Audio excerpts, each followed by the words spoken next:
Last video, we built the distribution of a sum of continuous random variables.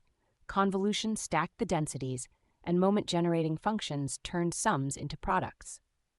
Now we ask what happens as the sequence of sums runs on forever. Random variables can settle down in more than one sense, and the finale of this course depends on telling those senses apart. In this video, we meet three of them, each with its own picture. First, convergence in probability. Deviations of any fixed size become vanishingly rare. Second, mean-square convergence. The average squared error itself dies out. Third, convergence in distribution. Only the CDFs need to settle onto a limiting shape. Everything starts with one experiment, a sequence of random variables x1, x2, and so on, together with a limiting random variable x, all defined on the same probability space, all functions of the outcome of a single experiment. Without that shared space, the difference between xn and x would mean nothing. But take independent Gaussian variables, each with mean m and variance sigma squared, and form the partial sums Sn. Sums of Gaussians stay Gaussian. That was the convolution result. So Sn over n is Gaussian too, with mean m and variance sigma squared over n. Watch that variance. As n grows, the density of Sn over n squeezes onto m, taller, narrower at every step. The sequence of averages is becoming increasingly predictable. Now scale the same sums differently. Subtract n times m and divide by the square root of n. The mean is 0 and the variance works out to sigma squared, with no n left anywhere in it. However large n gets, this sequence keeps the same Gaussian density. The distribution simply never moves. One recipe, two scalings, two utterly different behaviors. One collapses onto a point, the other holds its shape forever. Both patterns will return as theorems, so to say precisely what each is doing, we need vocabulary. Here is the first notion. A sequence x1, x2, and so on converges in probability to x if, for every positive epsilon, the probability that xn differs from x by epsilon or more tends to 0. Picture a band of half-width epsilon around the limit. Convergence in probability says the mass outside that band drains away. Deviations of any visible size become vanishingly rare. Our concentrating sequence does exactly this. Sn over n converges in probability to m. The shaded tails outside the band carry less and less probability as the density squeezes in. A second example makes the definition almost trivial to check. Let xn be uniform on the interval from 0 to 1 over n.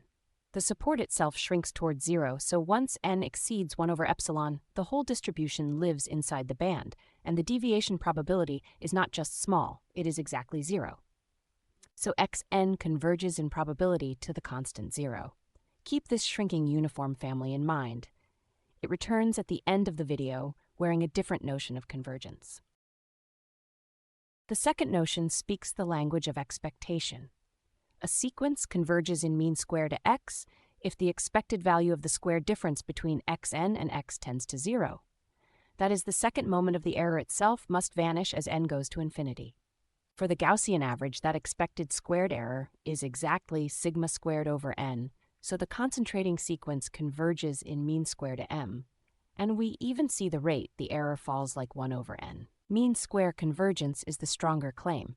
It implies convergence in probability, and the bridge is the Chebyshev bound from the inequalities video.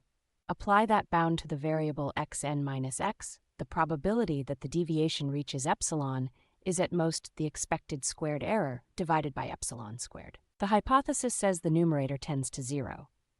Epsilon is fixed, so the whole bound collapses, and the deviation probability is squeezed to 0 along with it. One inequality converts one mode of convergence into the other. The same tool that once bounded tail probabilities now powers a limit statement. The third notion asks for the least.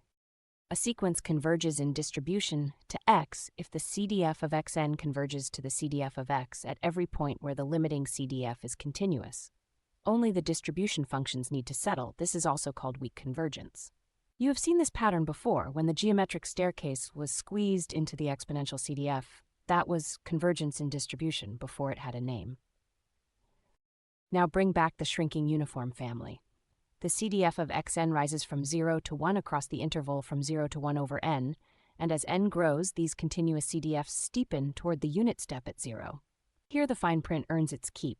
At every negative x, the CDFs equal 0, and at every positive x, they tend to 1. But exactly at 0, each CDF of xn reads 0 while the step reads 1. No matter. 0 is the one point where the limiting CDF jumps, so the definition simply exempts it. The sequence converges in distribution to the constant 0, a whole family of continuous random variables settling onto a deterministic limit.